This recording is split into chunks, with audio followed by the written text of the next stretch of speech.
తెలంగాణ నీళ్లు ఆంధ్రాకు, ఆంధ్ర నిధులు ఢిల్లీకి తరలించడమే రేవంత్ రెడ్డి కర్తవ్యం అని చంద్రబాబు నాయుడు నాగార్జున సాగర్ ను ఆక్రమించుకున్నా కూడా రేవంత్ రెడ్డి చూస్తూ కూర్చున్నాడు తప్ప చంద్రబాబు ద్వారా మోదీ మెప్పు పొందటానికి తెలంగాణకు అన్యాయం చేస్తున్నాడు. మాజీ మంత్రి ఎమ్మెల్యే జగదీష్ రెడ్డి ఆరోపించారు. చంద్రబాబు నాయుడు గారు ఇవాళ పరోక్షంగా కంట్రోల్ తీసుకున్నాడు. ఆంధ్రప్రదేశ్ సిఆర్పిఎఫ్ చేతుల్లోకి వాళ్ళు తీసుకున్నారు. ఇంకో 4 రోజుల్లో ఆంధ్రప్రదేశ్ పోలీస్ చేతులకి పోతుంది నాగార్జున సాగర్. ఇప్పటికే ఈ సంవత్సరం ఉన్న నీళ్ళను మొత్తం తీసుకుపోయినారు. వాళ్ళ వాటా మొత్తం దినంగా తాగంగా తెలంగాణ వాటాలో ఉండే నీళ్లు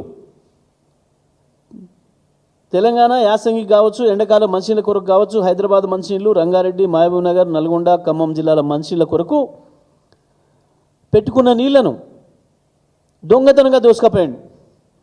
ఒక్క మాట మాట్లాడలే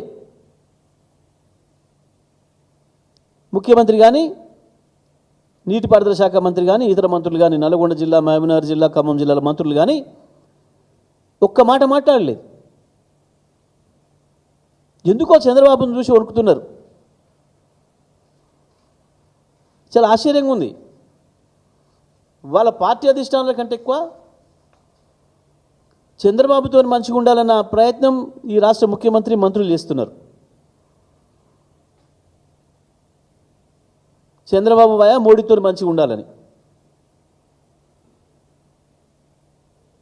చంద్రబాబు గారు దాన్ని వాడుకొని బ్రహ్మాండంగా తెలంగాణ వనరులు ఎట్లా దూసుకోపోవాలి, తెలంగాణ ఎట్లా ఇబ్బందులు పాలు చేయాలనే ప్రయత్నంలో వారి కార్యక్రమంలో వారు బిజీగా ఉన్నారు.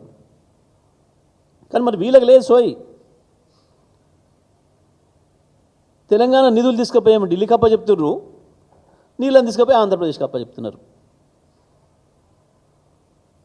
తెలంగాణ నిధులు ఢిల్లీకి, నీళ్లు ఆంధ్రప్రదేశ్కి. రేవంత్ రెడ్డి ప్రభుత్వం చేస్తున్న గొప్ప పని గిది ఇవాళ.